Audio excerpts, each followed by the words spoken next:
Welcome back to the Chapple Show, and today we're going to be talking a little bit more about books. Now, in a recent previous video, which you can check out, I talked about my personal favorite business books. Now, these weren't exactly the best fundamental business books that I think the average person would like, but they're still very good books. These are the books, the list that I'm going to mention right here is books that I think anyone can read and can learn from, and that I think pretty much anyone should read if they think that they should get into business. So we're going to start out with, oh yeah, we got a good one here. So this one is a very, very fundamental business book, which it may be boring to some of you, but I really enjoyed it because it taught all of the fundamentals of business.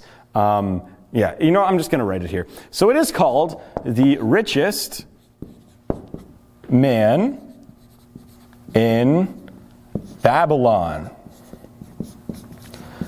So if you don't really know a lot about business or entrepreneurship or investing, anything like that, this is it's a solid book. This book was I think it's by George Class, I think it was. I don't know. I don't know if that's right or not.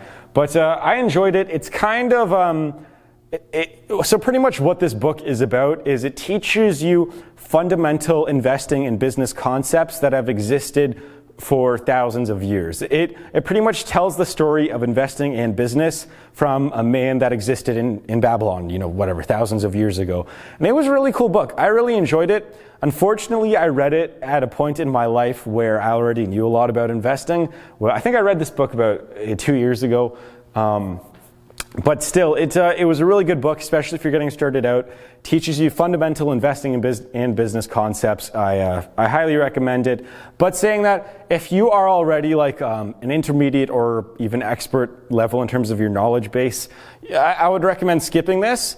But I don't know, it could still be a fun read for you. So anyways, we're going to move on to the next one here. Oh yeah, the next one here was also in my favorite business books, so you can skip over this if you watched that video already. And that's Rich Dad, Poor Dad. Rich Dad, Poor Dad. So again, as I mentioned in my favorite business books, it's by Robert Kiyosaki. It teaches you fundamental investing concepts, especially relating to real estate. Teaches you that you don't need that 9-to-5 job. Teaches you that investing is how you actually get rich, and working your way up a company for 40 years at a 9-to-5 to hopefully make 150 grand one day. That's not how you should be living life, or not how you should be trying to live your life. You may not succeed in the investing and business world, but you should at least give it a shot, see if it's right for you. Again, as you can look at the census stats, like 5 to 10% of the population is self-employed or has their own business, which is not a lot. So 90% of people are employees of some other company, which is kind of weird to think about. So if you're part of that lucky 10%, it's worth reading this book, Rich Dad, Poor Dad. We're going to move on here. So the very next one is more for it's kind of like life, but I relate it to business too. So it's a very popular book. It's How to Win Friends and Influence People. So if you haven't heard of this book, you've been living under a rock, so I guess I don't really need to summarize it. This was, it's a good book. It's been around forever, like 80 years now. It's been updated. It talks more about the psychology of how to get what you want out of life. It's not necessarily business related, but you can tie it into business. Like, it's one of the key things that I took from that book was, it's kind of like that Zig Ziglar quote, like if you help others get what they want, you can get what you want.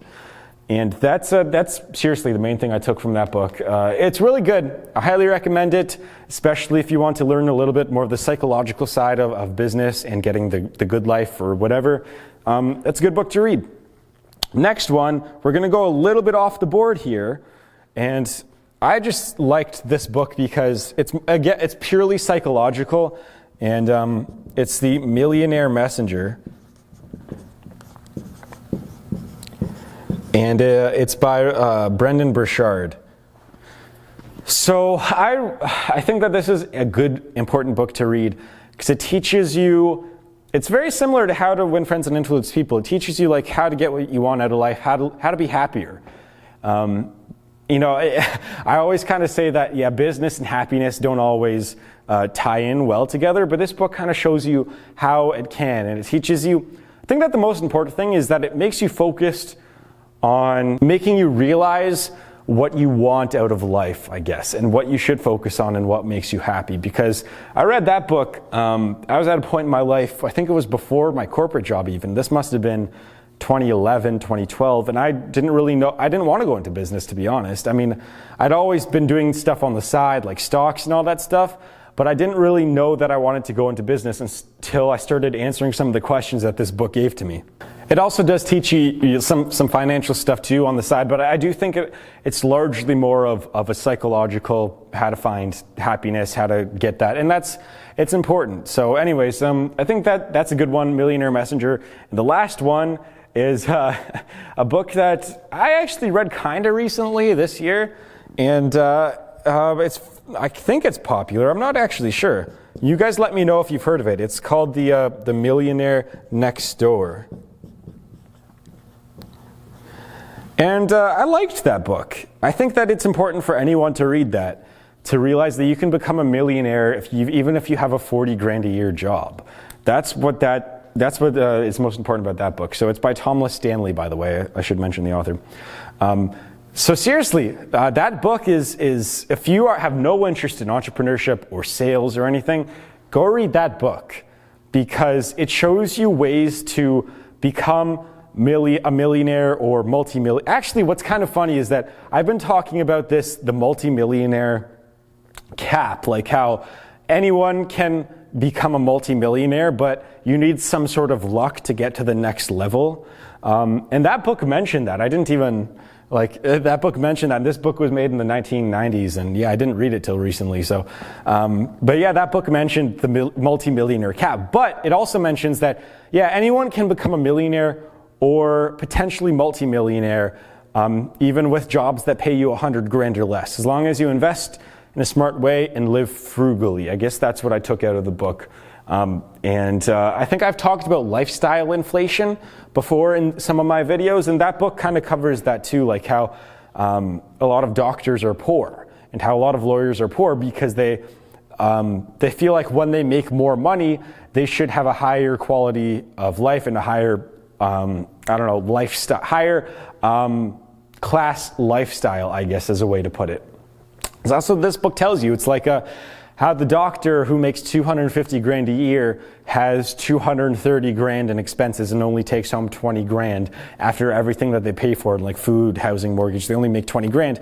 Meanwhile, the person who makes 70 grand a year might have a 40 grand lifestyle and take home 30 grand after everything, so they can become wealthier than the doctor.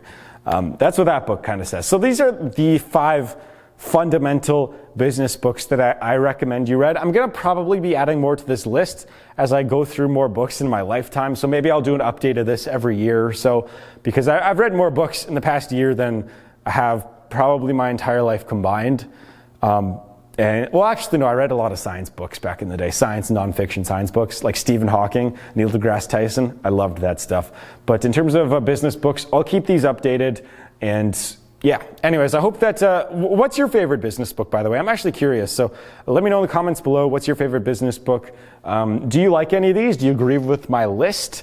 And if you do or don't, tell me why. And yeah, anyways, that's actually going to wrap it up. I'd like to thank you very much for watching. You're all very beautiful people. I'll see you guys in the next video.